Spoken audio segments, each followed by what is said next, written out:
Welcome to Japji Sahib, Pauri 21. Tirath तप दयादत दान, जे को पावे तिल कमान। सुनिया मनिया मन किता पाओ, अंतर्गत तीरथ मलनाओ। सब गुण तेरे मैं नाही कोय, बिन गुण कीटे पकत न होए। सुअस्तवाद बानी बरमाओ, सत सुहान सदा मन चाहो।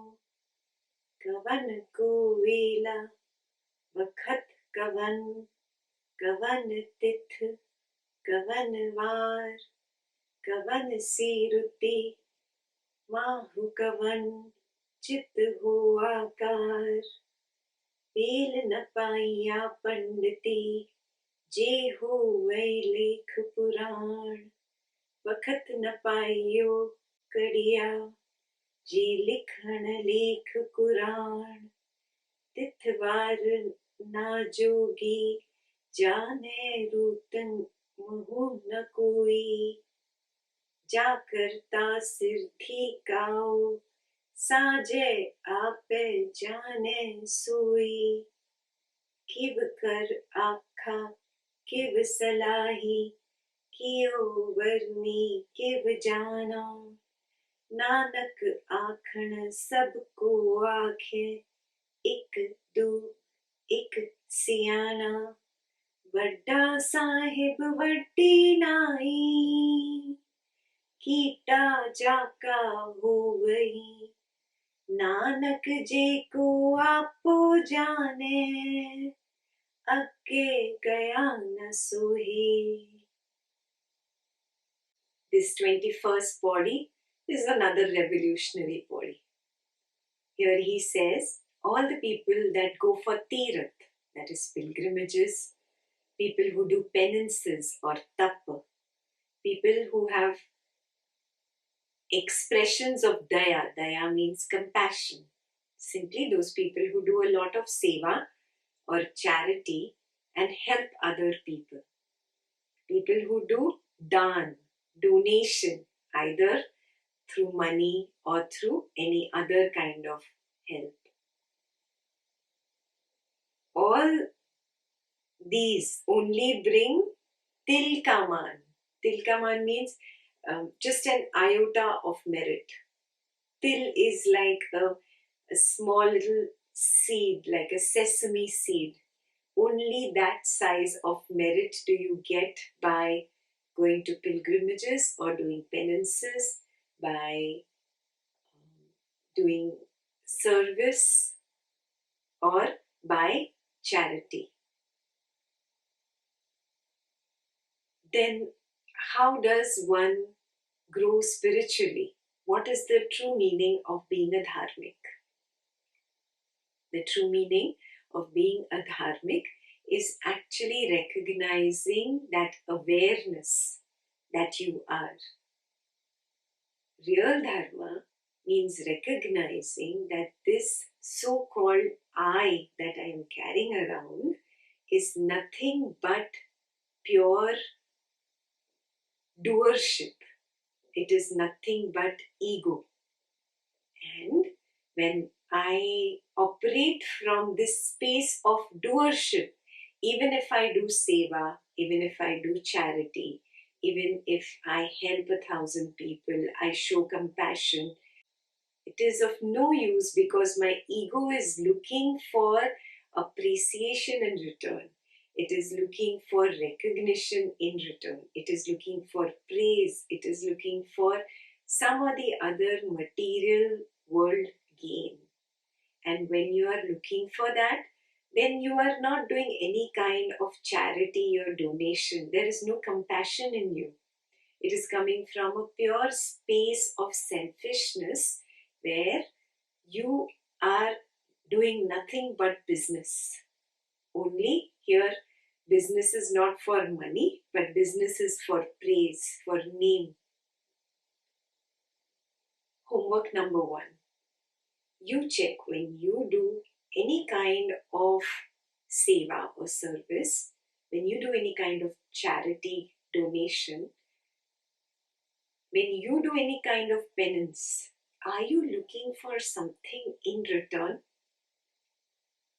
If you are, then it is business. It is not dharma. It has got nothing to do with dharma.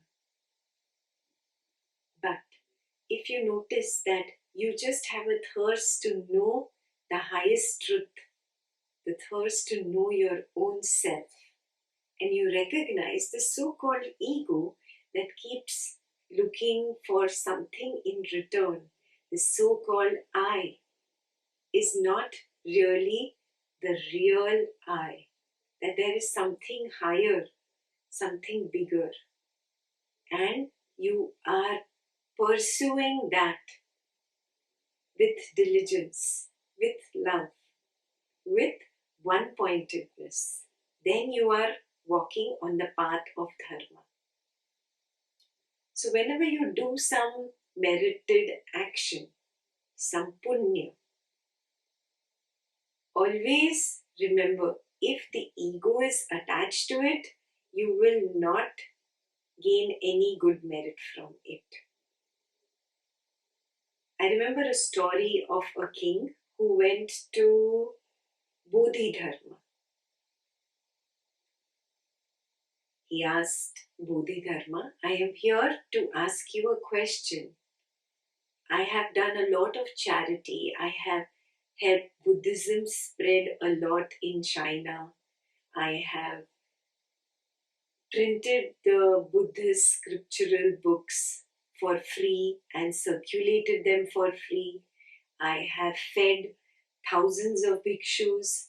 I have made thousands of temples of the Buddha. So what is going to be my karma phalam?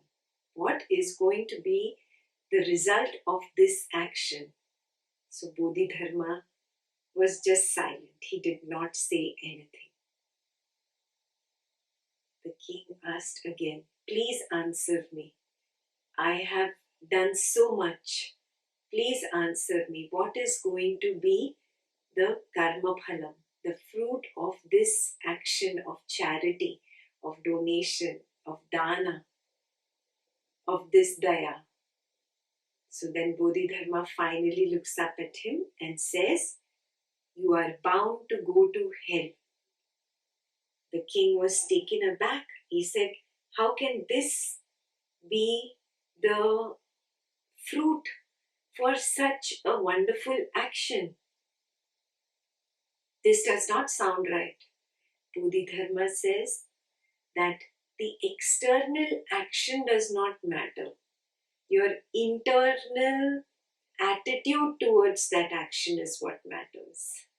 You are looking for a result from that action, and that itself is ego.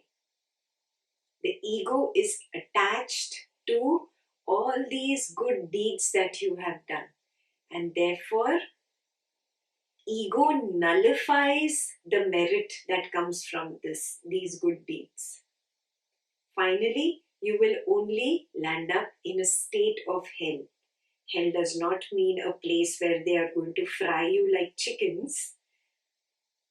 Hell simply means a state of mind where you are not going to be a happy person. You're always going to be in an agitated, disturbed, and frustrated state of mind. You recognize. Do you attach your ahankar or ego with all the charity, all the good deeds that you do? Do you keep saying, I did this, I did this, I did this, I did this? Or do you just see it as a happening? It happened through me as it is just the flow. I have got nothing to do with it. When you see it as the flow, when there is no doership in you, then only is the action a pure action. And the merit that comes from that is pure merit or punya. Punya has really got nothing to do with the action. It has got to do with the intention you carry. So, time for a reality check. What is your intention behind following this spiritual path?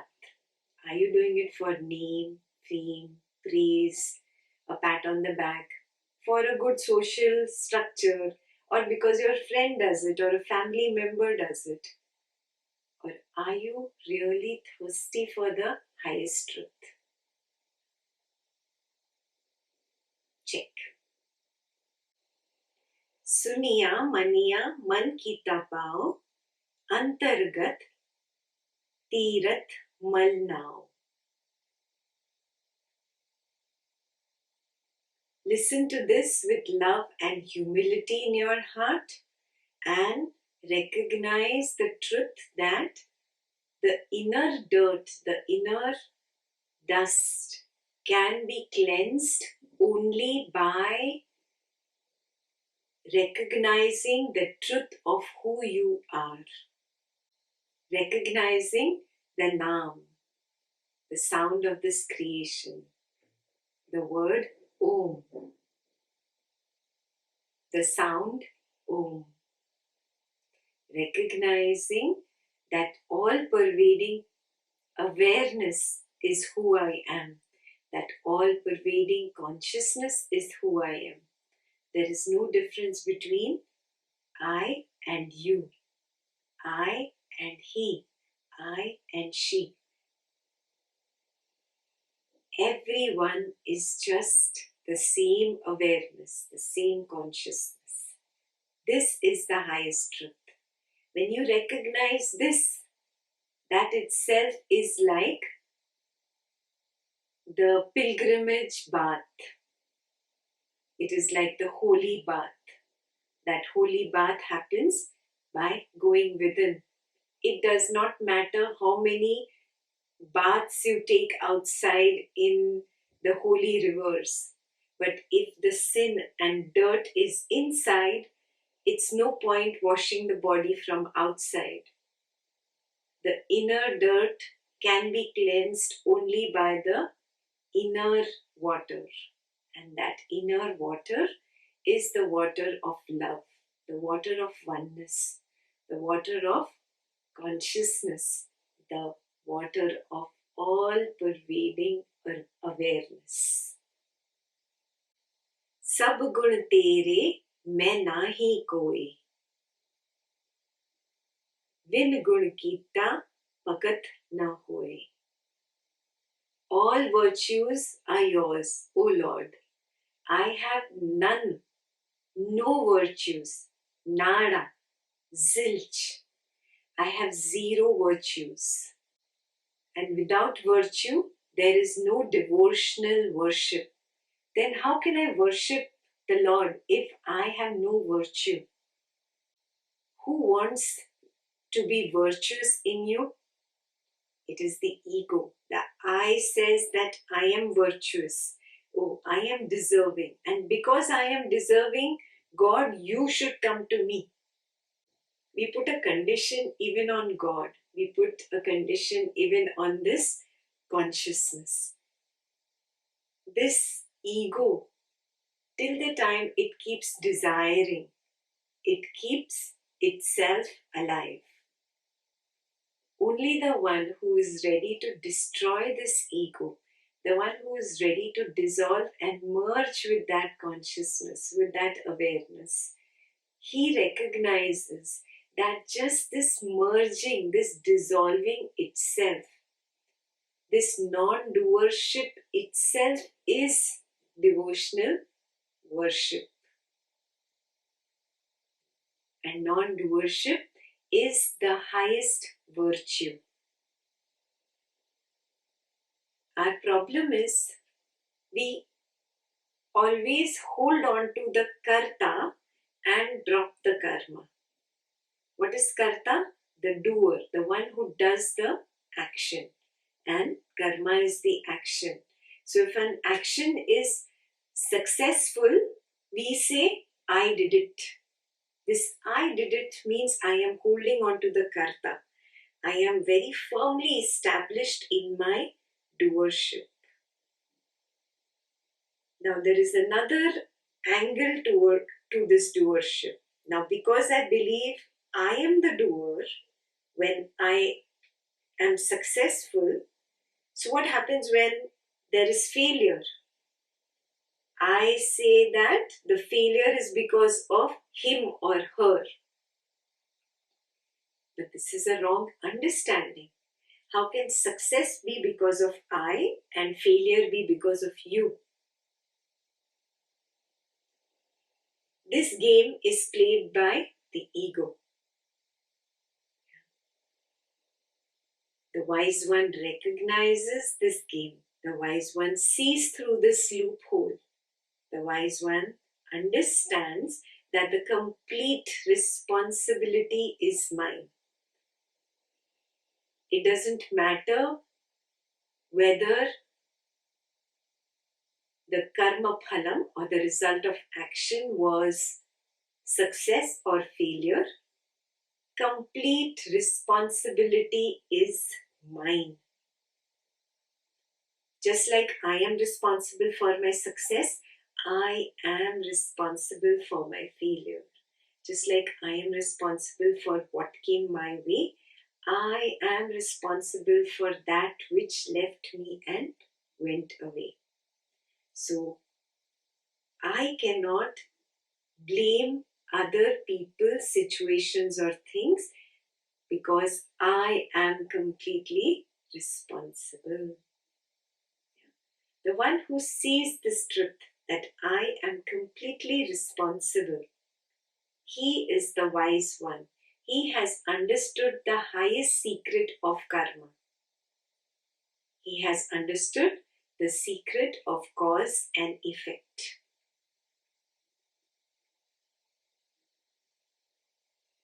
Now there is a higher level of understanding. When you see that everything is cause and effect, everything is fair and square, and everything will come back to me. So what does the wise one do? He stops creating any more karma from his side. So what happens in this situation? Number one, all the past karma phalam, the results of the past actions keep coming at their time when they are scheduled to arrive. He does not react to them.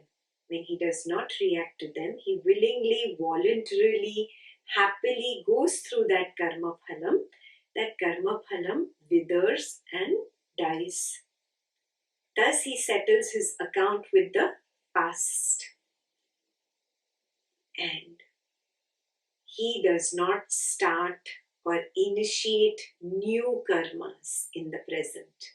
Because he knows if he initiates new karmas, these will start rolling. And that which starts rolling in the end gathers moss. It will bring its own effect. He just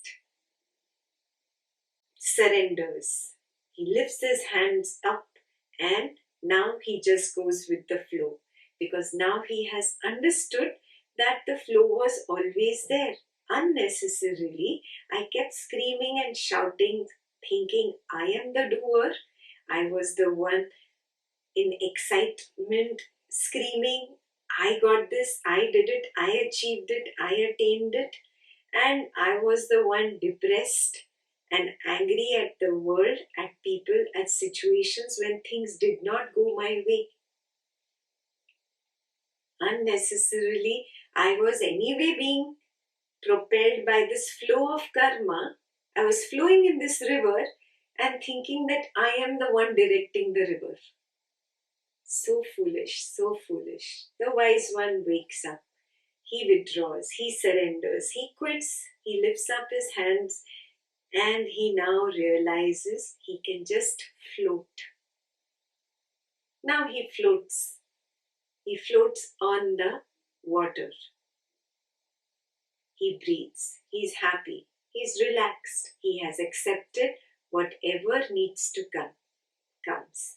It is all my responsibility. It is all my game. It has all been created by me. And thus the wise one crosses the ocean of misery. Suasthat Bani Barmao Sat Suhan Sadamanchao. I bow down to that Lord, to that word. The word here is Om. When Nanak is talking about bowing down, he's not talking about bowing down to an idol. He's not talking about bowing down to another human being. He's not talking about bowing down to any temple or mosque or priest. He's simply talking about bowing down means dissolving, letting go, dropping into this awareness. Just like a little drop of water surrenders itself to the ocean. This awareness is there right now. You are aware of Ekta speaking to you. You can hear the sound. You can see a picture. Who is aware?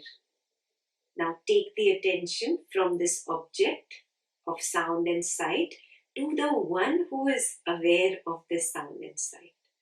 Turn within. There, you are in awareness. Now check, does this awareness have an end? Look within. Can you say that it ends with the back of your head? No, the awareness is all pervading. It is all over your room, above, below. It is all around the body and it is in the body. The awareness is not limited to your mind. This all pervading awareness is everywhere. It is your experience. And everything happens in this ocean of awareness. When Nanak says, I bow down, he means I dissolve in this ocean of awareness. Just relax. And that dissolving can only happen by letting go of the I, the separate self, the ego, the personal self. It's not personal. Let go and dissolve. When you dissolve, you become one with this awareness. That is the true meaning of bowing down. And when you bow down, you realize that this God, this eternal awareness, this all-pervading consciousness itself is joy, itself is love. That is the only truth, and there is no other truth. Kavan suvela, vakat kavan thit, kavan var. What was that time and what was that moment? What was the day and what was the date? Kavan se ruti mah kavan, jit hua akar. What was that season and what was that month when the universe was created? Vel na pai panditi, je ho vai lekh puran. The pandits, the religious scholars cannot even find this time written even in the Puranas. Vakat na pai paya kandiya, je likhan lekh Quran. It is not even known to the Qazis who study the Quran. Tithvar na jogi jane rit mahu na koi. Neither is this date known to the yogis, nor the month, nor the season. Ja karta sir thi kao, saje ape jane koi. Only the Creator who created himself, he is the only one who knows. Again, who are we talking about? Not some man dressed in white long robes and a white long flowing beard sitting up in the sky. We are speaking about this awareness, this consciousness, this ocean in which we all are swimming like little fish. Can these little fish ever know the ocean? They cannot know that which they are a part of. There is a little story about a tiny goldfish that wakes up one morning and says, I am going to find the ocean today. And the wise old goldfish says, okay, so be it. And this tiny fish goes here, swimming there, everywhere, and she does not find the ocean. And then she comes back at the end of the day, really weary and tired and exhausted, and tells the elder goldfish that tomorrow I will find the ocean. And the elder goldfish says, so be it. The next morning, the same story repeats, and the same story repeats for a few weeks, a few months. And then one day she just gives up and she says, where is the ocean? I cannot find it. Where is this element called water? I cannot find it. Why did the fish not find the ocean? Because it did not know anything outside water.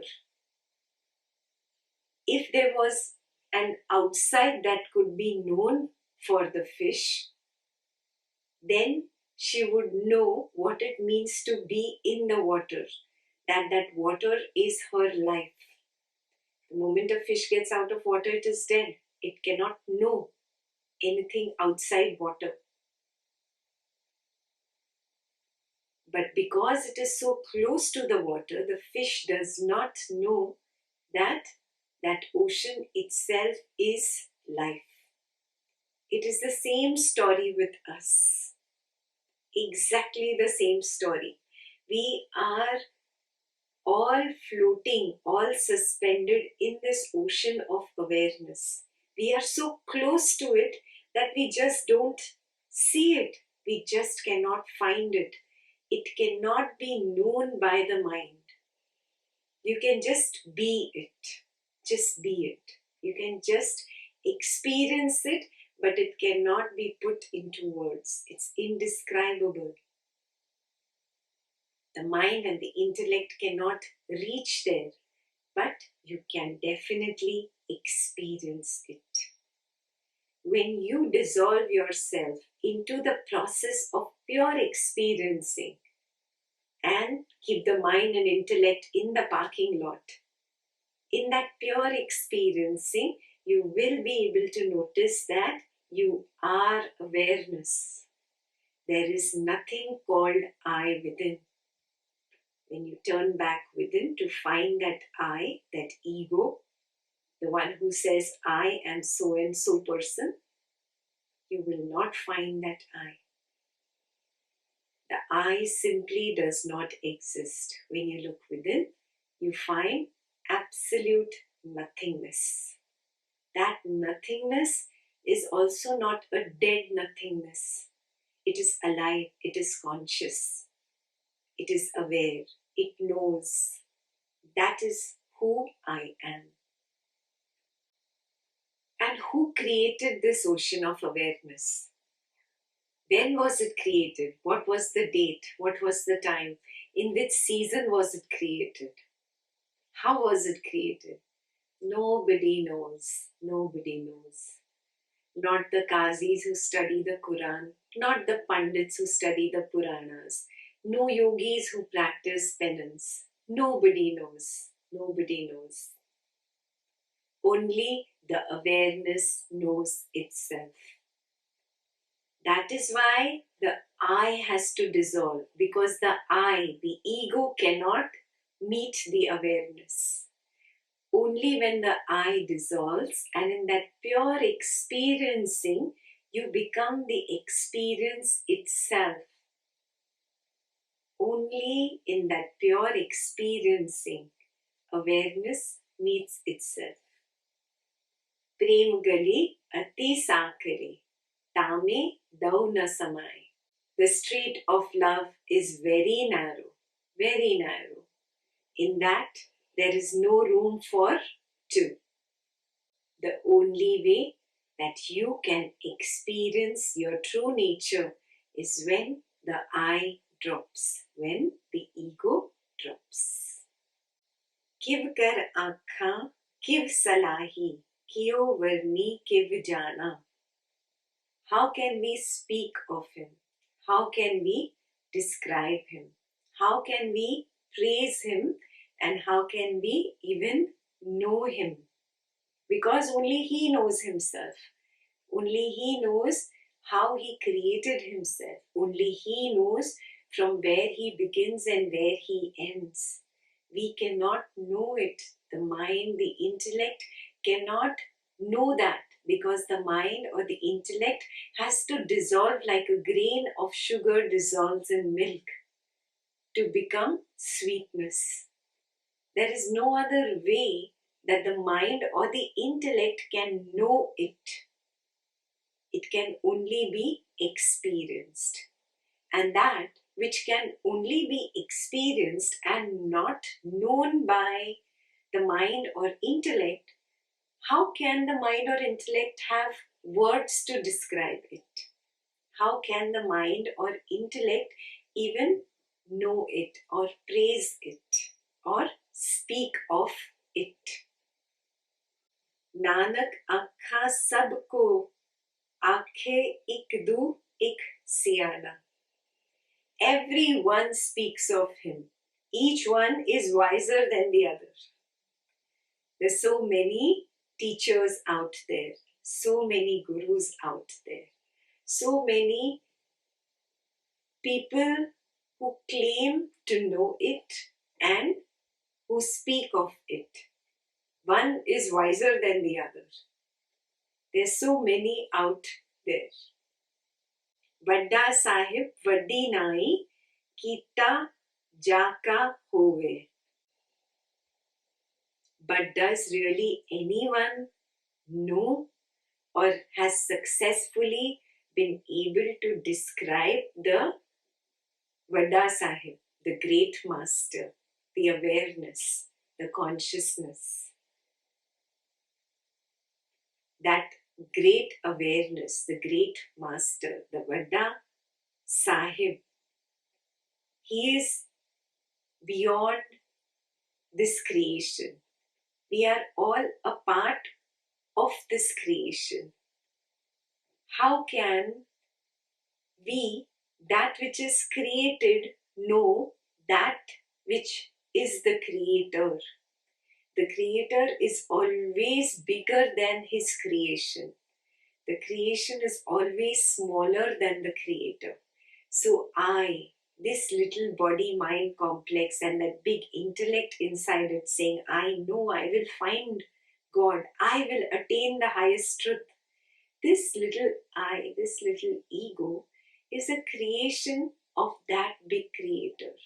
How can the creation even know the creator? To know the creator, I will have to become bigger than the creator. Is that even possible? Vadda Sahib, vaddi nai, kita jaka hove.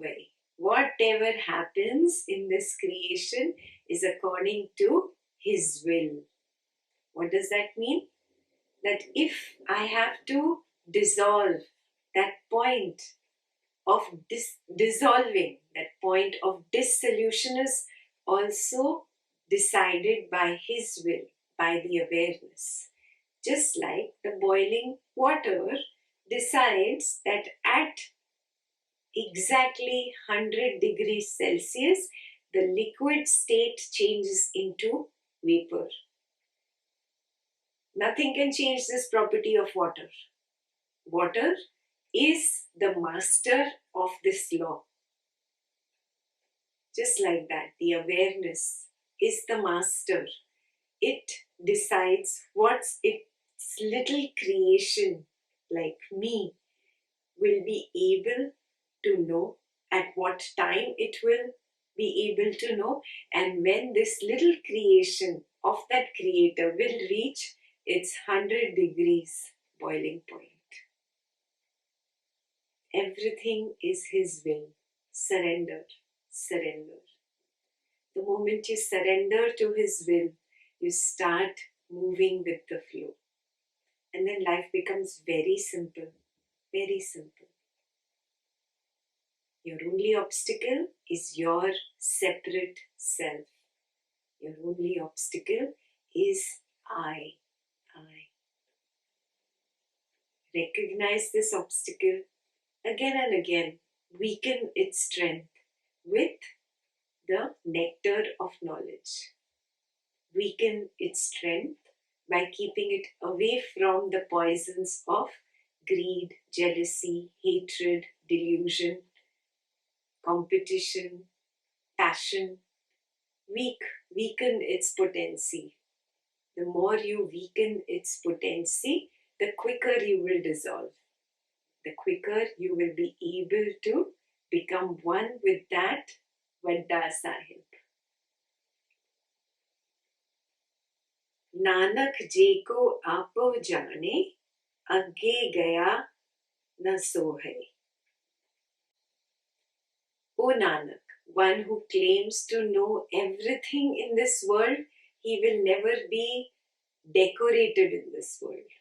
Just a metaphorical way of saying that your ego, which keeps saying I, if this ego continues its I-ness, it will never attain that blissful truth. To reach the highest, you have to let go of the lower step. The lower step is ego. You will have to let go of I. Jesus has said, the one who tries to save himself here, he will get destroyed. The one who willingly gives himself up for me, for my sake, he will find me. These words have some meaning. The one who is ready to let go of the I, the separate self, the I-ness. It doesn't matter whether the I is hidden under the mask of ego, whether the I-ness is hidden under the mask of a so-called separate soul, or the I-ness is hidden in any other flowery scriptural words. If the I-ness is alive, you will not reach home. This path is very narrow. There is no room for two. I'll leave you with Rumi's poem. The lover went to the beloved's door. Knock, knock. The beloved answered, Who is it? The lover said, It is I. The beloved fell silent. The lover knocked again. Open the door, it is I. The beloved said, Go away. There is no room for two here. Go away. The lover left. He wandered and wandered. He contemplated. He thought. He meditated. He did a lot of penance. He prayed. He purified himself. He finally dissolved in awareness. And he returned. Knock, knock. The beloved answered, Who is it? The lover said, It is you. There is only you. And the door opened. There is no room for two. There is no room for I, the ego. The ego must dissolve. Only then will the door of awareness open. The I must dissolve because the ego blinds you. If you become someone, a yogi, a pandit, a jnani, a guru, a teacher, and go to the door of awareness, the door will not open. You cannot be someone there. The I must dissolve. The I must dissolve. May you reach your Vadda Sahib in this very lifetime. May that I dissolve in you. May the door of awareness open for you.